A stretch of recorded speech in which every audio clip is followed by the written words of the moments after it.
Ondas Holdings, ticker ONDS, is currently trading at $6.02, which is up about 1.22% on the session. Now, seeing a small-cap tech name like this moving up slightly on an average day might not immediately grab your attention. Most people who look at ONDS see a high-concept drone company, maybe lumping it in with other speculative tech stocks they track on their Robinhood app. But the real story today isn't just about autonomous drones flying over cities. The movement we're seeing and the entire valuation of this company is linked to something far less glamorous but infinitely more critical: the deep modernization of North American railroads. The market expectation is that ONDS is a fast-moving, high-growth tech stock. The reality is that it's a heavy-duty industrial infrastructure play, and the timelines, risks, and sales cycles involved are vastly different from what most tech investors are accustomed to. When investors first find Ondas, they generally get excited about its subsidiary, Airobotics. They see the drone-in-a-box technology, and their imaginations run wild. They picture automated security for ports, industrial site monitoring, perhaps even future logistics. It feels fast. It feels futuristic. It's the kind of story that gets traction with traders looking for the next big thing, maybe hoping it's an early-stage NVIDIA stock, catching a massive technological wave before it builds. This is the narrative that drives a lot of the retail interest and explains why fractional shares on platforms like SoFi Invest have made it accessible. But here is the fundamental disconnect, the gap between that expectation and the challenging reality. While Airobotics is an important part of the long-term vision, the heavy lifting for the company's current valuation and immediate future prospects rests squarely on Ondas Networks. This division deals with proprietary private wireless networks operating in the 900 MHz spectrum. We're talking about connecting mission-critical industrial assets, things like locomotives, trackside signals, and utility grids. This isn't a fast-moving software-as-a-service sale.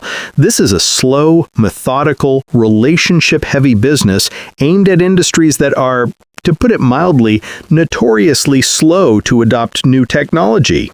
The expectation is a tech growth curve, steep and sudden.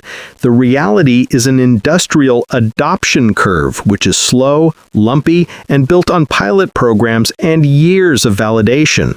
Confusing these two is the primary mistake investors make with this name.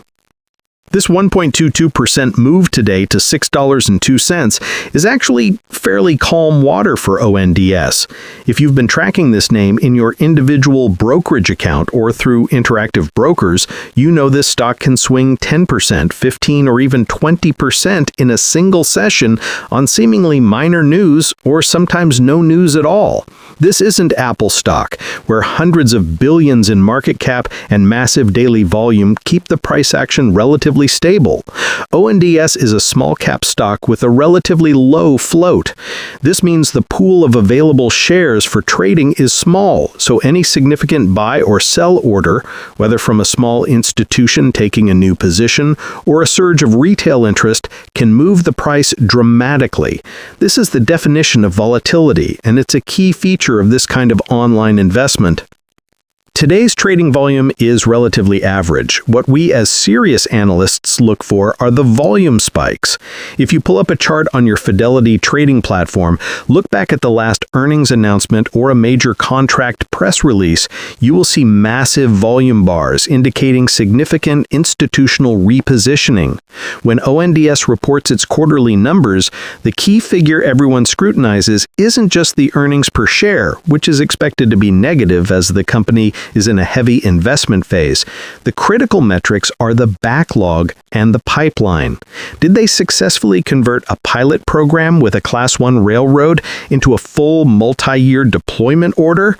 That is what matters. A simple press release about a new partnership might cause a temporary spike for day traders, but serious investors using platforms from Fidelity or those with a Schwab Intelligent Portfolios account are digging into the 10K and 10Q filings to see if that partnership has actual material dollar figures attached to it.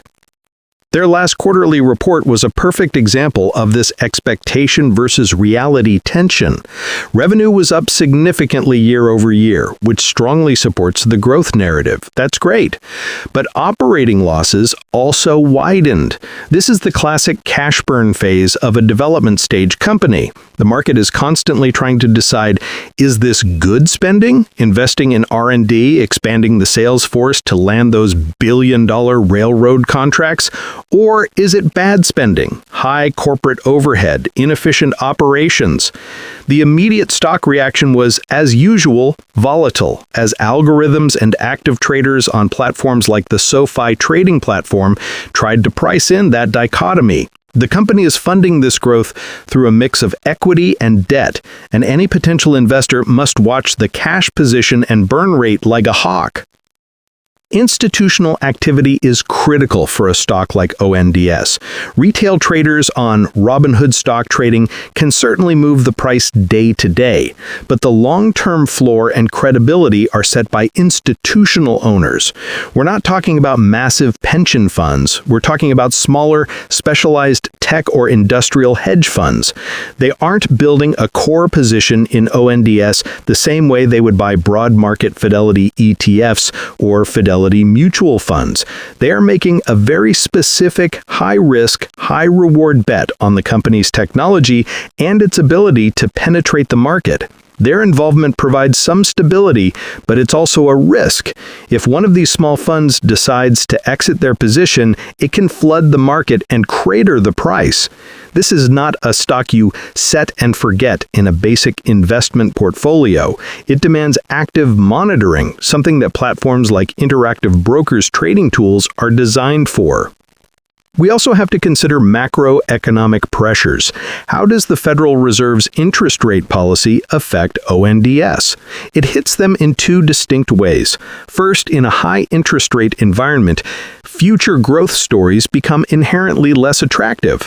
Why take a massive risk on ONDS, which might be profitable in 5 years, when you can get a decent, safe return from bonds or other more established equities?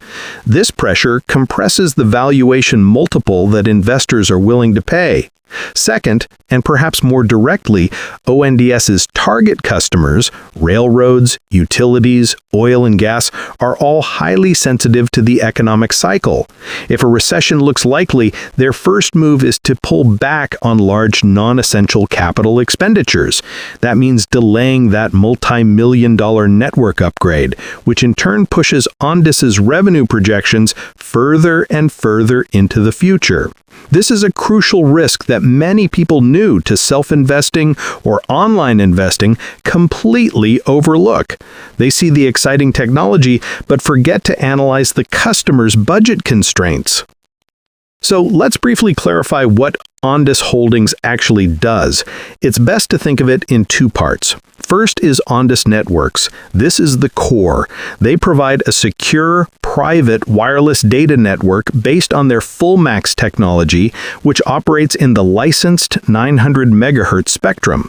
Their primary, massive target market is the railroad industry for something called positive train control and other advanced Internet of Things applications. Think of it as a super reliable, high-capacity, proprietary cellular network built specifically to run alongside miles and miles of train tracks, allowing locomotives, sensors, and command centers to communicate critical data securely and instantly. They also target utilities for grid modernization and oil and gas for remote site monitoring. The second part is Aerobotics, which the company acquired. These are fully autonomous drones that live inside a self-contained robotic box on site. They can be programmed to fly missions like security patrols around a port, inspecting solar panels, or mapping a construction site, and then automatically return to the box to land, charge, and upload their data, all without a human pilot anywhere nearby. This is a very compelling product for large industrial facilities. The overarching strategy is for ONDS to be the go-to provider for autonomous, mission-critical industrial data. The networks, Ondas, provide the connectivity backbone, and the drones, aerobotics, provide the autonomous data collection. It's a synergistic model, but it's incredibly capital-intensive and requires convincing very large, very conservative industries to make a huge operational change. This is a story of patience versus potential. It really hinges on whether you believe these massive industries are truly ready to spend the capital required for this upgrade. That leads me to a question for all of you watching. Comment below what you think the single biggest hurdle is for ONDS. Is it regulatory approval for the drones, or is it the incredibly slow sales cycle for the railroads? I'm curious to read your take on this. Looking forward, the tension between expectation and reality becomes even more pronounced. The bull case, the optimistic expectation, is that ONDS is standing at a major inflection point. The argument is that the major Class 1 railroads, after years of testing and pilot programs, are finally ready to begin wide-scale